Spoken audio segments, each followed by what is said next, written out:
Hey, everybody, it's Paul Carruthers with Off Track, our Moto America podcast. I'm joined in Ohio by Sean Weiss, and I'm joined right here next to me by Josh Herrin. So how's it going out there today, Sean?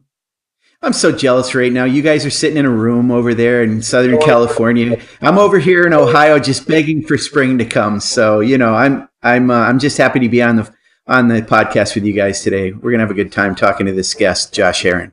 Yeah, and I mean, I'm sitting right next to him, close enough that he's actually got his hand on my leg, which I'm a little worried about. Nice. It is cold here, so it's nice to, maybe warm up a little bit together. But anyways, Josh, how's things? Good. Can't complain. Right now the only thing that I have to say is that I'm bummed out that we're not racing yet. I want to be obviously on the track. I think it's a big change for me this year. I was with Yamaha for 14 years of my life, which is half my life. And jumping over to Suzuki, it's been a tremendous change for me, but it's something that I'm really excited about and got used to the bike a lot quicker than I thought I was. So I'm just anxious to go race and show everybody what it can do and see where we stack up against everyone and ready to have some fun. So far, it's been entirely positive, right? Yeah. I mean, there's been the very first test, it was a big change, just getting used to the bike, getting used to the team. The bike was a lot different than I expected just by riding the stock bike. Before I actually rode the race bike and signed the contract, I had rode the stock bike, just a stock GSXR around town. And the race bike is a lot different than the stock bikes are. The stock bike's very small, and I felt super comfortable on it. And I got on the race bike, and I was like, whoa, this feels nothing like what the stock bike feels like. It almost messed me up riding the stock bike. Wouldn't you almost think the race bike would feel smaller? That's what I thought. But it just, to me, the only thing I could explain what the race bike felt like was if I got on a GP bike or something. It was like super stiff and square feeling and just, yeah, totally different. So you're like, oh man, where's the eraser? I want to erase my name off the contract. Or no, it wasn't that bad. It wasn't that bad, but I for sure was like, oh my God, this is not what I was thinking it was going to be. I'm super nervous now. I had already heard what Valentin Nabisa's times were, and it was kind of like a tryout deal, and he was pretty close to Tony's times, and I was just kind of in panic mode. Like, I've never been put in this situation. Was this at Thunderhill or was this at Thunderhill? This was at Thunderhill. Okay. And I'd never been put in this situation. I'm not a good tester. I can't push myself to do fast times in testing. So I was like already freaking out because I knew I had to go and be be close to Tony's times and be close to the times that they had done there before. And the first test we ended up being, I think, within a second of Tony's times, and I went a second and a half faster than I'd ever gone on my Yamaha there. So I was super happy. The team was super happy. I worked with the team really well. I got along with everybody. Me and Tony worked well together. So it was great since then. It was just that first initial couple laps. And that's got to be a hard thing to have a so-called tryout. But there was an advantage to going second.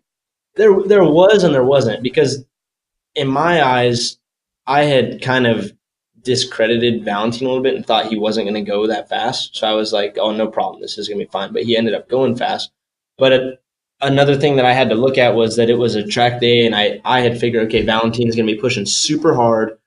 Tony's probably not going to be pushing that hard because there's people all over the track, and he knows a little bit better. Valentin did end up going out and crashing that day, so I knew he was pushing super hard, where I figured, okay, Tony's probably got a little bit left in the tank that he's not going to use at a track day. And then whenever I went and rode, it was open track, and I think at one point I was pretty close to Tony, and Davey told me, he's like, watch, he's going to go out and go fast. He's not going to have that. And he did. He went out on a new set of tires or something. And it wasn't just the new set of tires that made him go fast, but he put down a flyer, and I was like, oh, there's no way I can get that today. I'm not comfortable enough with everything yet. It took us until the second test to get everything. Yosh Japan sent us over some different seat pans for the bike that immediately made me feel more comfortable. So we had that for one test at Chuckwall, and then they took it away, and they're now in the process of making the product again for us to have at Road Atlanta. But it was pretty scary at first, but I had a ton of fun with the bike. Love everything about it. It was everything's been great, and I'm just ready to race. This is as quiet as my Weiss has ever been. So look, I know. I gotta get. I'm chomping at the bit over here. Come on. Hey, so Josh, this is not a criticism at all of Pat Alexander at Suzuki or Don Sekakura or anybody at Yoshimura Suzuki, but boy, the process, and it could have been like one of those waiting for Christmas things, but it sure did seem like it took a long time for the decision to be made. And, we found out, of course, you did have a tryout, which was pretty interesting in the grand scheme of things. Were there any other factors that came into play? We speculated as to whether, they wanted to have at least one American on an American team. We were told that wasn't a factor. Obviously your popularity with fans, we wondered if that came into play. Do you know if any of that other stuff weighed in your favor, or, did it come into the decision at all other than just your riding? The main reason it took so long is because I had actually been offered the test, I think, in October, but I had to wait until my Yamaha contract was up. So I had to wait to get on the bike, and then that delayed the whole decision process because I was supposed to get on the bike first, or actually the same within 2 days of Valentine. I think I was supposed to ride Thursday, and he was supposed to ride on Friday. And because of the contract, I couldn't do that test, so I had to wait until November, I think it was, or December. I don't remember.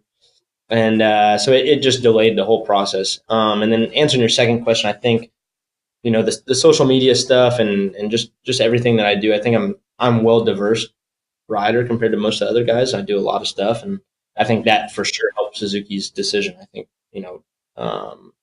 one of Terry was the main marketing guy at Suzuki. He sat in on the meeting with Pat, Don, and myself. And so that was a big thing for them for sure, was wanting to sell GSXRs. And that was kind of one of my big pushes as well. I mean, that I can go win a race. That Valentine can probably go win a race. That all these guys you've talked to can come and win races. And I think the main thing is winning races, of course, but Suzuki's the one putting a lot of money into the program, and they want to sell bikes as well. So that's got to be just as important. And that's something I take super seriously, trying to promote my sponsors and do it the best way that I can. And I think it for sure helped me a lot in getting the ride. Do you think it's interesting? No, that I said on social media, Roger said in order to give them the okay to hire me, I had to keep the mustache. There you go. No. There's like a running joke. I'm not going to get super into it, but they said that I look like somebody. So one day at the test, I decided I'm just going to shave. And then I saw the opportunity to finally have a mustache. I'm 28. I could finally grow a mustache. It's not that great, but I could finally do it. So I was like, I'm just going to try it. And it was funny. And now I've just left it. And I think it's like one of those things. It's a marketing thing at the same time, because I can go into a dealership for an event. And just because I have this stupid mustache, people are going to immediately think that's the rider. There's no way that he has a real job because he wouldn't have that stupid mustache on his face. So I keep the mustache because I think it's funny. I told them I'm going to leave it till I win a race. I don't know if they're going to let me keep it or not, but it's pretty idiots. So, Josh, it's interesting with you. I didn't realize. Well, let me just say this. You had, as you mentioned, a long relationship with Yamaha. Went from being a support rider early on to being a full factory rider, won a championship with them. Then you went over and did Moto2, came back and kind of almost reinvented yourself a little bit. But I didn't know when you were with Attack that you actually were contracted to Yamaha. So that's interesting that you had a contract that had to essentially expire before you could go into this new deal. That's didn't know that about you. I'm pretty sure that since 2004, I've had a contract with Yamaha every year. Even when I was in Moto2, I had a contract with them through Yamaha Generators, and then I also had I forget what the contract's called, but basically just for me to go and do events, promotional. Like personal services, I think, kind of thing. Services agreement, that's what it was. Yeah. Sean has that now. Yeah. Well, the thing that's funny with you. Oh, go ahead. Go ahead, Josh.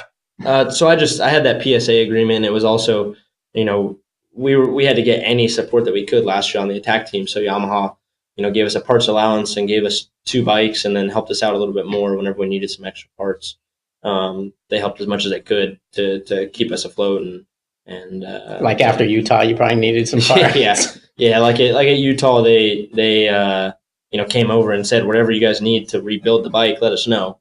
But it was way too much to do, and I told Richard, like, it's too much work to put on the guys and to know that we got the bike done right. But it was also just then we become responsible for all these parts that are on our bike, and we don't have the money we don't want to spend the money to go pay for $70,000 in parts if I do the same thing again that weren't ours. So, yeah, that's. Was that your biggest crash ever? Yeah, for sure. That crash was terrible, but it just didn't seem bad because I had the airbag. Like my tailbone still hurts today to sit down. I never got an X-ray. I don't want to get an X-ray, but it for sure hurt my tailbone. But the Alpine Stars data from the airbag was they said I took 22 G's to the chest, and I didn't have any pain in my chest. The only pain I had was my tailbone. And I immediately was thinking, like, I'm going to break a collarbone because I had a grade 3 separation in my collarbone, and I broke my shoulder, my left shoulder, and broke my left collarbone. So I was immediately in the air. Everyone says it whenever they have that eyesight. It feels like it's like it's maybe a 5-second crash, but it feels like it's 30 seconds. You're like sitting there. You have time to actually think. And I remember like trying my hardest to rotate in the air to try and land on my back and not my collarbone. And I didn't have any pain. So it was crazy, but it was for sure the worst crash. And it was the thing that made it worse was it was so unexpected. It wasn't like I had a big slide. I just hit the wet paint and it just snapped, kind of like Lorenzo's high side, I think, at Assen a few years ago when he was in the wet and then flew and rode the same weekend or whatever. That's what it felt like to me. And even I consider it to be a huge crash because Scholz and Cam Peterson is South African. We all know that they're crazy as hell. South African people are anybody. And Scholz was like, that was the worst crash I've ever seen. So I was like, all right, sweet. Scholz said it was bad. Do it right. Yeah. Yeah. I think Paul may agree with this, but I bet there are some fans out there that will remember the very first time I ever saw you was I think it was 2006 at when you were in that race at Miller Motorsports Park in Utah, and you podiumed in that race. And I remember not knowing who you were until then. That was kind of your coming of age a little bit, at least kind of with Yamaha. I think you even had the number 46 at the time. Is that right? Is that kind of when it really, you really kind of arrived on the scene? So I got to test, let's see, that year, I turned 16 in May. So that was 2006. You couldn't race pro AMA until you were 16. So turning 16 in May, I missed like the first half of the year, or the first maybe 4 rounds or something. I got to test. So actually I went back it up a little bit. I got the new 2006 was the first year that the new R6 came out. And I got to ride a couple rounds in Wira. So I went to Jennings, and Robert Jensen was the top Wira guy back then. He was a guy that was finishing on the podium in AMA as a privateer. Like, this dude was super fast. And so I actually beat him at Jennings, I think, and it was like the biggest accomplishment ever. Like, that was so huge for me and my dad. And then we got to test at Utah, I think the second time that they ever opened the track up for testing. And I was maybe like 3rd fastest, I think. So that was like really big. That was before I had done any racing yet in AMA. Then we went to Wisconsin, which was the first race that I ever did. And I think it was the best debut race in AMA history. I think I finished 5th. I beat Ben Spies, or maybe Ben Spies was right in front of me. But that was when, there was 15 guys that had all won super sport races in that year. And so for me to finish 6th was huge. And then we went to Utah, and I got 3rd right behind Jamie Hack. Jamie Hacking won by like 5 seconds, but then me and Roger Hayden and Danny Eslick had a huge fight, and I ended up finishing 3rd right behind Roger. And I think I was the youngest to get on an AMA podium. And then AMA decided, whenever they did Daytona Sport Bike, they decided to add all these. And I'm not trying to be a dick when I say this stuff, but they added the Super Sport class, which it was Daytona Sport Bike and Super Sport, so it was the entry-level class.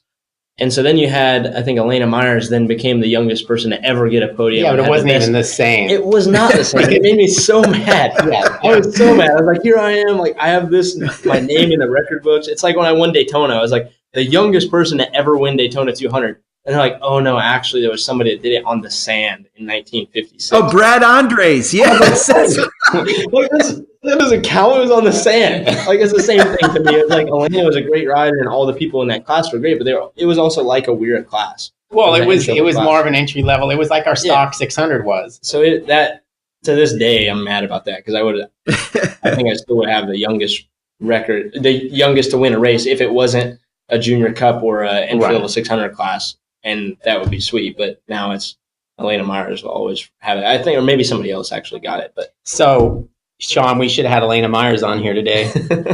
Right. Selling McGraw Insurance or whatever. But to answer your question, sorry, I don't know if that was what put. I had a deal with Yamaha, but that I for sure think, as far as AMA goes, at the time it was Speed TV with Greg White, and I don't remember exactly. Them, but that was for sure like the moment that I came onto the scene, I think. And then I sucked the rest of the year. I was terrible. I don't know what happened. I remember watching it on Speed. I sucked so bad. I was actually terrible. There, Sean Weiss. I figured you would have been, yeah. So that's a new story, and we can reminisce. Does that seem like that was a really long time ago, Josh, or does it seem like it was only yesterday? It seems like it was yesterday. That was really, yeah. That was a really good weekend. I got my first ever AMA podium. I lost my virginity. And I got stung by a bee because I used a flower wreath thing on the podium, and the bee was swarming me. Which part of that was the best? Seriously, probably losing my virginity. Wow! So it was pretty exciting. I was like, hey, you literally learned about the birds and the bees that weekend. Yeah. Wow. I went out of my parents' trailer in the middle of the night. I was 16, and yeah, that happened. Wow. Nice. That's a story I've never heard. Yeah, seriously, I've never heard that one. The title to the podcast. Yeah, I think that'll be our soundbite. So I have a question for you, Josh. This is a tough one, but because I've never actually talked to you about this, but I want to talk about the 2013 year. I remember in 12 when you jumped up to Superbike, and you kind of realized it was a pretty big jump from being on a 600, regardless of whether it was super sport or moving up to sport bike and all that. I remember you had compartment syndrome surgery that year, but then in the 13 year, we've never really talked about this, but how do you feel about that championship? Because you completely won it outright. I'm not saying that, but there was one time where I made some comment about the fact that, Josh Hayes had all those problems with false starts and everything. And a lot of times he would be ahead, but you would actually be the one that won the race. And it was very confusing for the fans and hard to understand. And, you won it. You were a Superbike champion. There's no doubt about it. But what do you feel about that year when you think back about it? I mean, when you look back at it, the thing that I've learned and people told me is like, no matter what, your name will always be there for that year. But and no matter what anyone ever tells me, I don't think I earned it that year, and that's why I'm still so fired up to still win a championship. I've had so many different thoughts about that year. I thought maybe someone in AMA or something wanted me to go to Europe, so they tried to help me win the championship possibly. It was just weird. Like, the guy had been racing for how many years, and all of a sudden, I mean, he did do the jump starts. I mean, they showed it on the camera, but it was like, he's not going to win a race because of the jump start that he did. There's no freaking way. And so to me, it's like, okay, he did it, but when I look back at it, there was 2 races where I won, but he finished in front of me, and that was only because he had a ride through or he had a time penalty. Like, I remember Mid-Ohio, Danielle Teal was the pit lane reporter, and I won the race, but Hayes finished ahead of me, but I didn't know that he had a penalty, and he won by like a millisecond. It was like nothing, and I was doing an interview, and I was all bummed out, and she's like, so how does it feel to get your first win? And I'm just like, what? I won. Like, yeah, I remember that. No, you won. You won. Josh had a penalty. I'm like, what? But yeah, to me, I mean, I'm a Superbike champion, and I always will be. And I was the most consistent that year. I mean, Ben Bostrom won a championship and never won a race. So, I mean, you could say the same thing about him, but he was 100%. But I want to, it's the same as winning a wet race. Like, I still haven't, in my eyes, I haven't won a dry Moto America Superbike race. So, like, that frustrates me, and I want to win a dry race, and I want to win a championship. So in my eyes, I'm still fighting like I had never won a championship. I want to win one outright and not have anybody have any problems. Same thing as if somebody were to get injured, I'd be like, you know what, I didn't really get to race that guy that year. I don't really consider it, so I want to keep trying and get a real one. I remember that day at Laguna Seca when you won. It was kind of weird. Like, in the press conference and stuff, you were like, you weren't excited. I'd never seen anything like that in all the years I'd been doing it. I'm like, God, this kid just won a Superbike championship, but he knows he kind of It wasn't even on TV. Yeah, that weekend didn't even get recorded. It was just a shit deal. Yeah. So I think it was something weird. I don't know if it was a political thing or if someone was just not a fan of Hayes and they were just super critical on his starts. And I mean, he didn't mess up. I mean, it's his fault. He did jump the start. If you look at it, you jump. All of us have the same rules, and we weren't doing it. So I can't discredit myself that bad, but it was one of those things where you, deep down, it's like the same as if you're in a fight with someone and they, I don't know, something happens, they trip and fall, and then that's why, or a race, you're running in a race and the guy trips and falls or he crashes, whatever. It's like deep down in my gut, I'm always going to know, like, dang it, like I won that championship because he messed up. And it sucked because I never really got the opportunity again to beat Josh, but he was a badass rider. He still is, but So the next year, I don't even like to think about it, so I know you don't. But the next year, you went to Moto 2, and let's stop this now and do that. Yeah, that's what I was thinking. Okay, we're going to stop real quick. Oh, okay. All right, so Josh, that brings us to 2014, and I don't even like to think about that year because it bums me out, so I know what it does to you. How early in that process did you think, oh, man, I am freaking screwed? It was actually the opposite because when I started testing, as far as I can remember, I was not that far off Zarco's times. Like I was pretty close. I think it's hard to remember. It's kind of, it's been a while, but I don't have a good memory at all. But which is good in this case. Yeah. At the end of 2013, when we were on the 2013 Suter chassis, I'm pretty sure that I was like, I remember going to Valencia. It was like the first track that I knew, like, okay, I can do good here because I've been here. I was there on an 80cc metric kit when I was like in 2003, but at least I knew it. And we went there and I was within a second of the top times. And then at Jerez, whenever we were testing, I was like a second off. So it was like, I was confident going into that year that it was going to be good.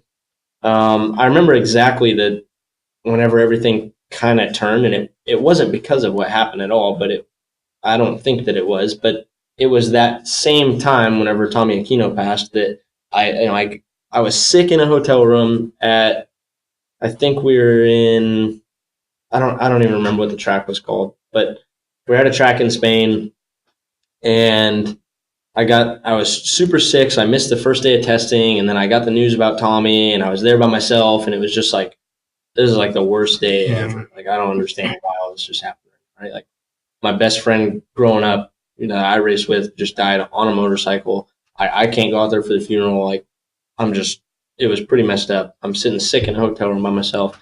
And I think at the same time, we had also got the new chassis. And I was just so lost with that new chassis. Like, I couldn't set it up to save my life. And I don't know what it was. But every time then I would try to make a change. The team wanted to kind of stay a little bit in that area because they didn't want me like veering off too far and doing something, but that's what I needed to do is just feel big changes and see what it did.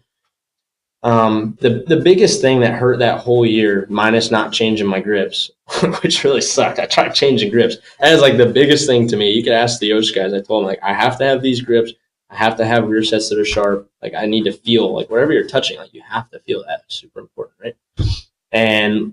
But what hurt the most was coming in from practice during the races and somebody being right here. Like I'm looking at the times and I'm thinking, how can I go faster? Like I'm in the middle of a session and someone's standing here saying, you got to go faster. You got to go faster. Like, come on. And it's like, dude, what riders have you been around that this is how you do this work? And I love everyone on the team, but it was just so frustrating, like seeing somebody act like that. And it's like, this is the top level in the world. Like that is not how you act.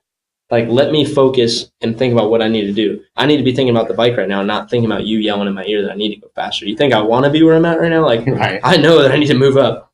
And then one race in, I don't know what it was, maybe Silverstone or something, the Malaysian boss came in, not the guy that owned it, but the middle guy. Can't stand him. His name was, I don't remember what his name is. That's how much I don't like him. But he came in, and it was the best. It was Brno, the best race that I'd had. It was like only 30 seconds off Tito Rabat, off the victory. I think we finished 16th. So 30 seconds to me in like a 30-lap race was good. I was pumped. And he came in, and he's like, you're worthless. We wish we never signed you. You're an 18th place rider. You always will be. if you fail here, you're just going to go back to your rich parents in America, which I don't know where he got that. Like, who are they? Yeah. Yeah. And my parents win the lottery when I was gone. They're not telling me. And just for 30 minutes straight, I was literally like just sinking into my chair. Like, right. I felt like I get this feeling like whenever I was a kid and I'm like getting yelled at, like my neck turns into like a giraffe neck and my body's just like sinking in the chair. I don't know how to, that's the only way I can explain it. I'm just like stuck here and this guy's just freaking yelling at me, like just telling me how worthless I am. I'm like, wow, what the hell? Like, I just wanted to punch this guy. Like, it took everything I had not to punch him. And I remember just leaving there, just gutted. And I go to a hotel and I'm with Ben Young, my brother, and we're in a hotel in England. And I just get this news. Somebody texts me like, sorry about the news. I'm like, what? Like, what are you talking about? They're like, oh, you didn't hear? I'm like, and they didn't want to tell me. I'm like, dude, what's going on? Call my manager. He wouldn't answer. Call the team manager. He wouldn't answer the phone. My manager finally calls me back. I tell him, somebody had said that I got fired and nobody had told me. There's like a new rider, Rappaport Willerot is on the pre-entry list or something. I'm not on there. And he's like, wow. I got no idea about this. So I called the manager again, didn't answer. He finally calls me. He's like, sorry, we had to do it. This is just how it goes. And the guy ended up using my leathers for 2 weekends. They didn't even give my leathers back. I had to go in, like the truck driver let me in. I finally could like raid the truck and get all my stuff out of there. And it was just terrible. They never paid me. It was they didn't owe me enough for me to go fight in court in England. By the time I would have, if I won, it wouldn't have even been worth it. And it was terrible. But you just walked away. It's just like, hey, I got to travel the world and ride a motorcycle. So if I ever Josh, I don't know how widely known this is, but you told me this, and I'm going to ask you, and we'll see what you say about it. You had said, and that bike that you rode was not the same bike as Johan Zarco's bike. Am I right? Can you talk about that? It was the same bike, but it was just there were certain parts he was getting that, and there's not like some piece of paper that I saw where it was like, hey, he has this and he has that, but it was like I could just, like Chuck Graves. I got Chuck Graves to make exhaust for that team. Yes. And all of a sudden, Zarco has this exhaust that's coming out the left side of the motorcycle instead of the right side. And I was like, what's up with that? I called Chuck, and he's like, oh, yeah, that's the new exhaust I made you. I'm like, they're not letting me run it. It's on Zarco's bike. He's like, oh, it makes a couple more horsepower. Like, you should be on that pipe. And I asked, like, oh, yeah, you run your shift lever too low. You can't use that exhaust because it hits. I'm like, you didn't even ask me about it. Like, I could move my shift lever up for a couple horsepower. Like, this is a spec class. That means a lot to have 2 extra horsepower. Like, that's huge. And just stuff like that. It just didn't make sense. And they were like giving me shit all the time because they were saying that they were my chauffeur. Like, oh, we shouldn't have to be showing you around Europe. You should have somebody, or you should know how to do this. And it's like, I don't know how to do this. Like, what do you want me to do? I've never been over here. I'm 23 years old. Like, it was just little things like that. Yeah, anybody that's ever gone there's usually had somebody that knew the ropes. And the team was awesome. Like, I loved my mechanics and my crew chief and data guys and suspension guy. They came out to Georgia and hung out and stuff. And it was just the guys that were like higher up on the team. And I was so mad at one point. I was like Twitter DMing the guy who owned the team. Like, just like, dude, this is messed up. You owe me $80,000. Like, can you like maybe put an Air Asia sticker on my helmet next year and I'll just maybe pay me for that to make up for it or something? And just like, I was like, come on, you gotta give me something. I spent my own money to travel. You got nothing though. Nothing. All right, well, let's fast forward a little bit to 2015 because that's when we started at Moto America and you came back. And I mean, ever since then, it's just your life's gotten a lot better, obviously, and you're back to where you should be. You won some races that year in Super Sport and life got better, right? Yeah, it's been up and down. You have had a few little rocky roads with similar situations. But. Yeah, similar situations, not getting paid and stuff, but. If you take the money side out of it from the team that I had the problem with, I shouldn't say teams. Attack performance was amazing. It was a great year. It was the best year I've had so far in my career. But before that, we had some problems. But no matter what happened, the guy that I was riding for gave me the opportunity to come and show my skills on a bike that no one else wanted to give me an opportunity for after I got back from Europe. So it'll forever be, at Mean Motorsports, Sajati it was great. That whole year was awesome. I did 2 years of them, Super Sport in 15, Super Stock in 16, actually 3 years, and then Super Bike in 17. And won a championship. Yeah, won a Super Stock 1000 championship. Had a ton of fun.